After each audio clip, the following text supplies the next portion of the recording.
Capítulo 8. Blanca. Marzo de 2012.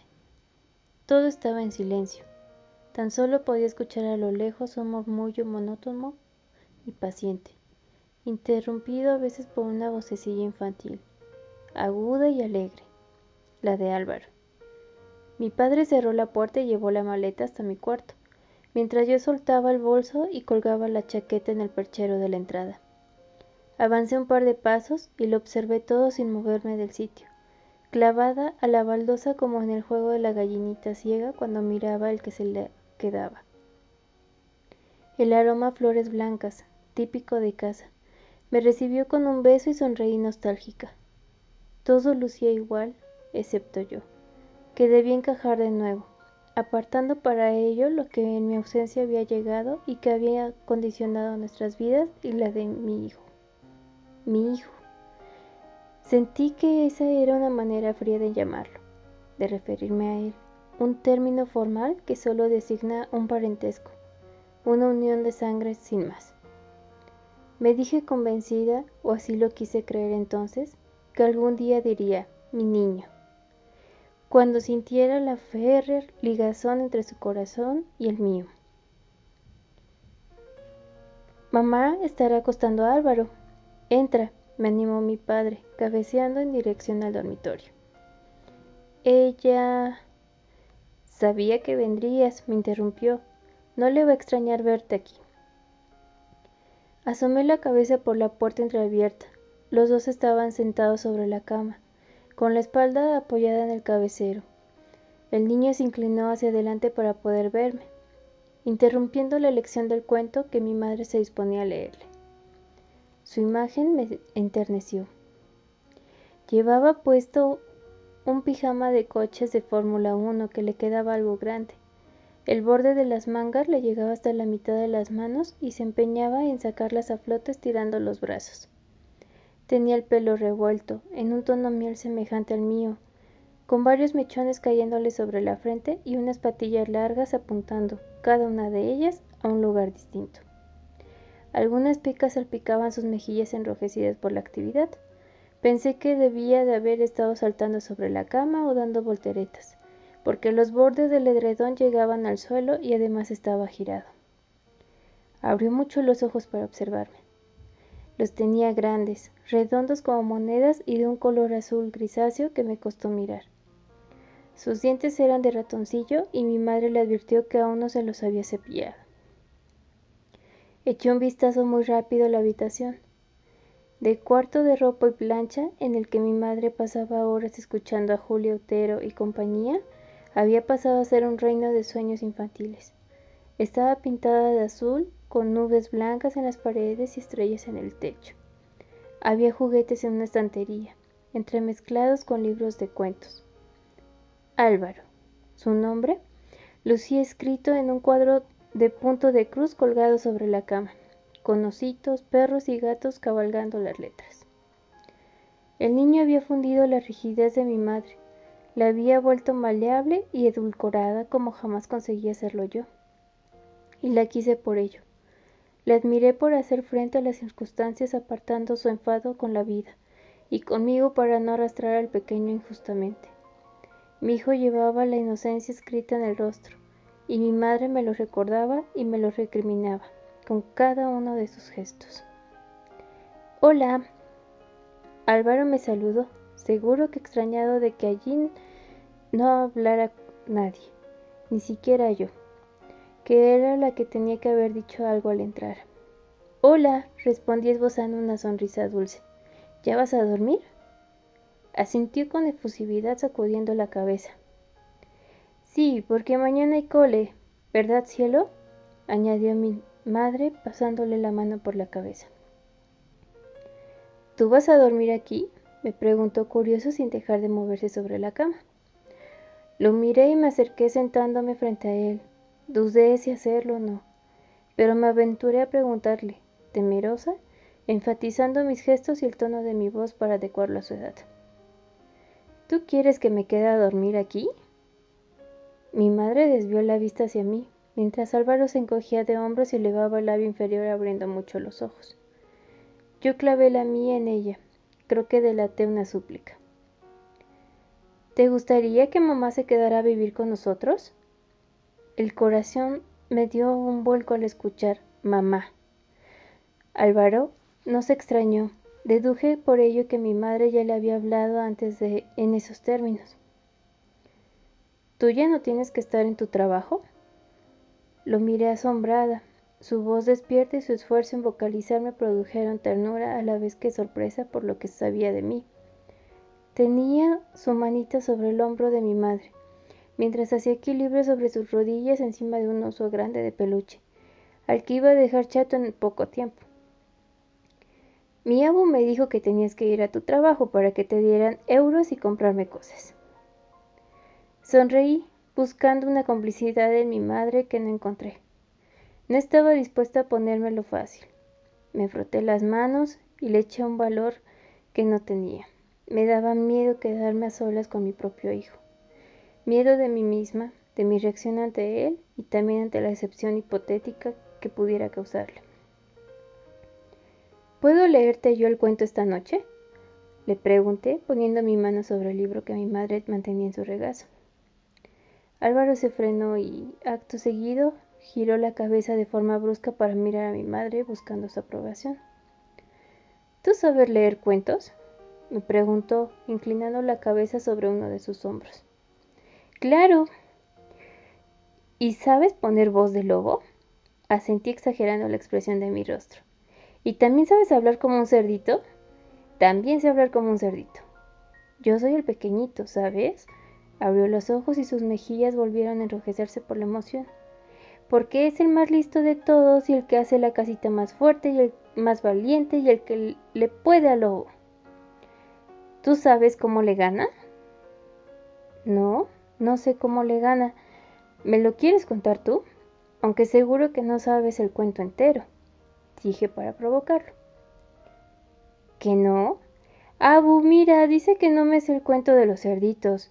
¿A que sí? Que me lo sé. Su excitación aumentó y comenzó a dar saltos sobre la cama. Volví a sonreír al ver su inocencia y su ignorancia de niño. Pues entonces, cuéntamelo, porque yo no sé si me acuerdo. A ver, el cerdito mayor era el que hacía la casita de ladrillos, ¿no? Álvaro arrancó a reír. No te la sabes, no te la sabes, canturreó señalándome. ¿Se lo cuento, Abu?, le preguntó entusiasmado, sujetándole las mejillas con sus pequeñas manos para que lo mirara. Vi a mi madre esbozar una sonrisa y mirar hacia abajo. Derrotada, asintió y se levantó con lentitud, cediéndome el sitio. Pero pronto a dormir, ¿vale? Que por la mañana no quieres levantarte. Perroncete. Le di un beso en la frente y pasó por mi lado. No supe interpretar su gesto. Creo que ella misma estaba hecha un mar de dudas, sin saber lo que pensar, ni quizá lo que sentir. Dejé a Álvaro dormido al filo de las 10 de la noche, más tarde de lo habitual. Mi madre seguía fiel a su convicción de que los niños debían irse a la cama a la hora de las gallinas.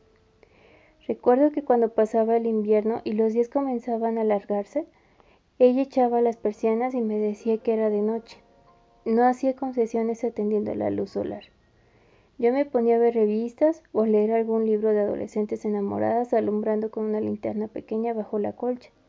Las preguntas sin respuesta ante el comportamiento de las protagonistas y los hechos que allí se relataban terminaban por disipar el escaso sueño infantil que yo tenía. Mi cena esperaba en la mesa, tapada con otro plato para que no se enfriara.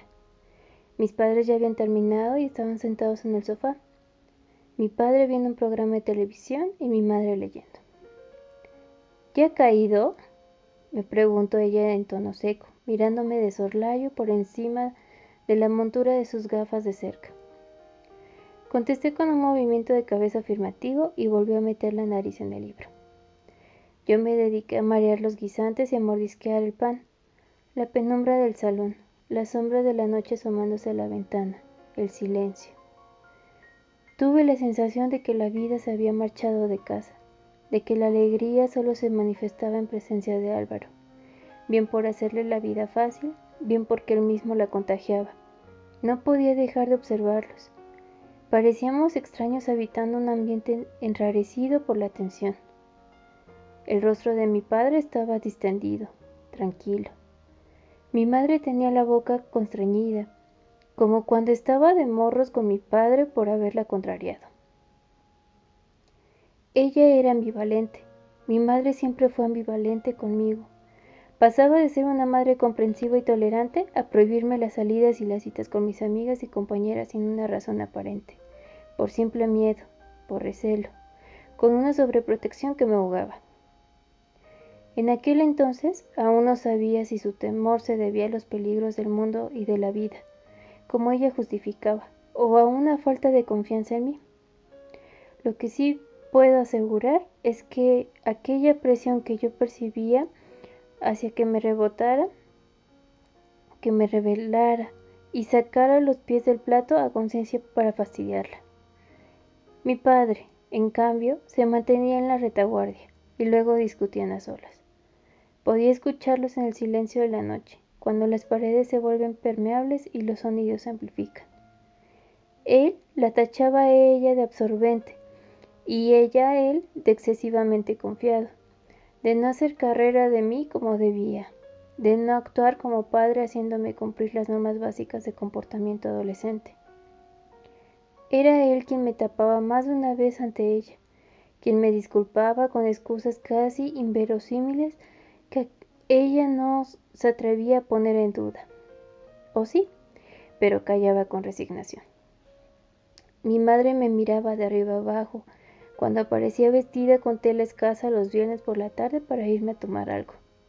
Extendía el brazo y el dedo índice apuntado en dirección a mi cuarto para que me cambiara. Mi padre no decía nada.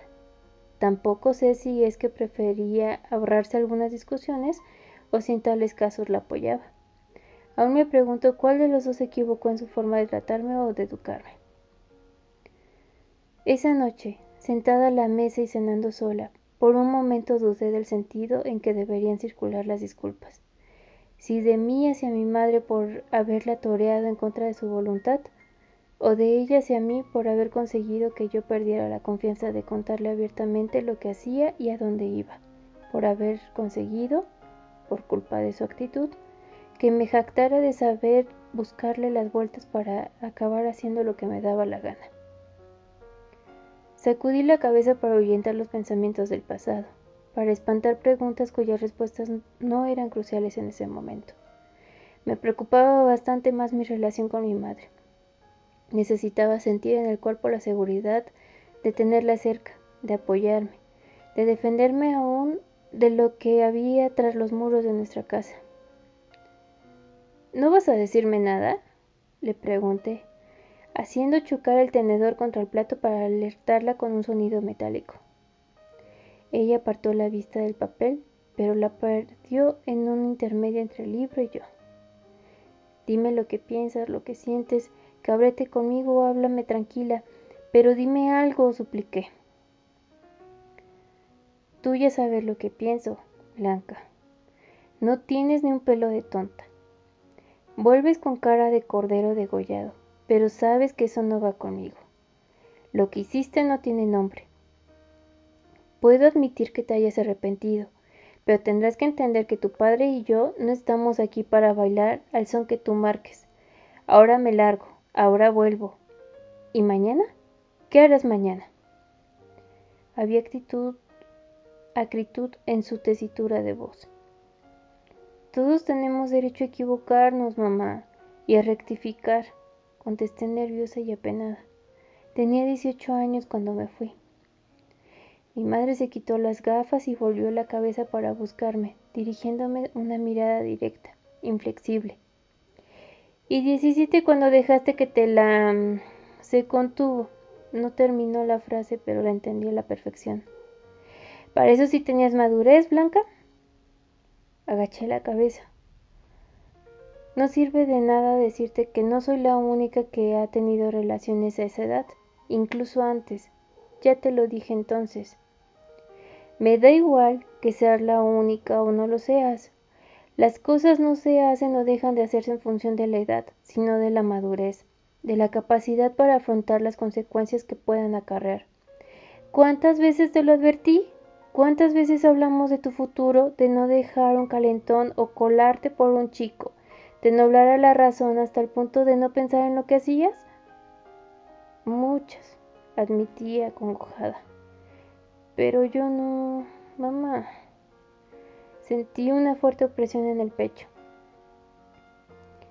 ¿Ahora vuelves y pretendes que todo esté como lo dejaste? ¿Que nos comportemos contigo como si nada? ¿Creías que con mandar dinero todos los meses sería suficiente? ¿Tampoco vas a valorarme eso? Le recriminé con lágrimas en los ojos. Me fui, vale, pero busqué un trabajo para mantener al niño. No me desentendí sin más. He estado cumpliendo con parte de mi responsabilidad. ¿Y tu afecto? ¿Y tu cariño hacia él? Sabe que eres su madre porque le he enseñado fotos, pero se ha perdido todo lo que implica convivir con una madre, Blanca. Y has escurrido el bulto de tener que dedicarle tu tiempo, de pasar malas noches, de privarte de muchas cosas por atenderlo a él, por estar con él. Te ha tenido a ti. Claro que me ha tenido a mí. Tuve que renunciar a más de un contrato de la bolsa de empleo porque no podía cuidarlo y trabajar al mismo tiempo. Perdí muchos de los puntos que tenía acumulados y ahora solo me dan contratos de 4 días y en cualquier sitio. Lo he cuidado, lo he mimado, le he enseñado todo lo que he podido. Y he sido tan idiota que hasta te he justificado diciéndole que no podías verlo porque tenías que trabajar, pero que lo querías muchísimo cuando era mentira, cuando renunciaste a él porque decías que te había jodido la vida. Mi madre se había levantado del sofá y daba vueltas por el salón, con las lágrimas a flor de piel, y una mano en la frente para contener las emociones que sin duda le estallaban en la cabeza. Se me aguaron los ojos hasta cegarme, me dolía el corazón y hasta el alma. No podía soportarlo, no era capaz de encajar sus acusaciones, me estaban destrozando viva. Mi padre seguía sentado, había apagado la televisión y miraba al suelo. Afectado, podía ver cómo inflaba el pecho, le costaba respirar. Ese niño, continuó mi madre señalando hacia el dormitorio, es inocente. No se merecía que le dieras la espalda por el mero egoísmo de rehacer tu vida, de devolverle a la normalidad, como dijiste entonces. No se puede mandar en los sentimientos, mamá, dije entre sollozos. Perdóname, por favor, perdóname y compréndeme. Dejó que el aire de la ventana secara la humedad de su rostro. Yo no podía verlo, solo su espalda, como una muralla infranqueable entre ella y yo. Corrieron los minutos en absoluto silencio, hasta que su voz, bastante más templada, volvió a resonar. Hay otra cuestión que me está matando, Blanca, y que necesito saber o me volveré loca. Levanté la cabeza sorprendida y asustada sin saber por dónde podría salir. ¿Cuál? Mi madre entró en su dormitorio y volvió al poco rato arrastrando los pasos. Tiró sobre la mesa un papel doblado que fue a parar a mis manos. Lo desdoblé despacio, ignorante de lo que pretendía mostrarme. Era mi letra. Y la hoja había sido arrancada de un cuaderno en el que yo solía escribir confesiones de vez en cuando. Mis propias emociones y experiencias me servían de base para imaginar después historias ficticias que intentaba narrar. Comencé a leer entre dientes con el corazón brincando en mi pecho. Hoy es la tercera semana que acude a darnos clase. Está buenísimo. No puedo concentrarme en lo que dice, solo en él. Ojalá el profe siga de baja hasta el final del curso. ¿Cuántos años tendrá? No le he hecho más de 30. Esther dice que a ella se le caen las bragas en cuanto entra por la puerta, pero es que a mí también. Y esa voz que tiene, si es que le digo que no me entero para que me lo explique otra vez y me mire solo a mí con esos ojos azules. Me derrito, creo que me estoy enamorando, como le dé por venir alguna vez a las fiestas del Insti, no respondo de mí. Me azoré al pensar que mi madre había leído todo aquello que yo había escrito. Hablaba de Ernesto, el profesor sustituto de lenguas que nos había estado dando clase en segundo de bachiller y que nos escandalizó a más de una, poniéndonos a cazar moscas durante el tiempo que duró la baja de doña Eduvigis. No entiendo. ¿Qué? ¿Qué me quieres decir con esto? Mi madre me contestó lanzándome otro papel, igualmente doblado, que yo abrí con temblor de manos. Estoy en una nube. ¿Cómo me mira? Joder. ¿Y si le gusto? Esther asegura que quiere algo conmigo, que esa manita que me puso en el costado mientras me contestaba una duda en el examen es muy significativa. Para ser sincera, a mí me puso un pelín caldeada. Además, no he visto que lo haya vuelto a hacer con ninguna otra chica de la clase. Para seguir probándolo, me cambié de camiseta el otro día, después de educación física. Me puse una que Esther me prestó, con escote, y al poco de empezar la clase me acerqué a la mesa para preguntarle una gilipollez. Y me miró los pechos. Que me cuelguen si no me miró los pechos varias veces. Ya está confirmado. Piensa venir a una de las fiestas de fin de curso para despedirse, porque dice que ha estado encantado de darnos clase, y allí estaré yo, para despedirlo como se merece, jeje. El calor me abrazaba el rostro, sentí una vergüenza atroz. A duras penas devolví la vista a mi madre, comenzando a temer lo que aquella podía significar y lo que se podía venir encima. ¿Fue la discoteca aquel día, Blanca? ¿Ese profesor estuvo en la misma discoteca que tú para celebrar las notas de la selectividad? Mi pulso se aceleró. Por fin confirmé a dónde quería ir a parar. ¿Qué insinúas, mamá? ¿Fue él? ¿Has estado ocultándonos quién te dejó preñada porque fue un profesor del instituto de 30 años y se le podía caer el pelo? Tragué saliva, negando con la cabeza enérgicamente. No podía dejar que mi madre siguiera por ahí. ¿Pero qué estás diciendo, mamá? Él no tuvo nada que ver, exclamé en un intento de quitarle esa idea de la cabeza.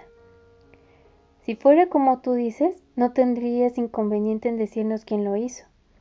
Has guardado el secreto como las... Se mordió la lengua. ¿No has dicho si fue un amigo, un compañero o uno que te encontraste en la discoteca y te gustó? ¿Estabas bebida, Blanca? Dime. Me increpó con los ojos desorbitados, apoyando las manos sobre la mesa para inclinarse y aproximarse más a mí.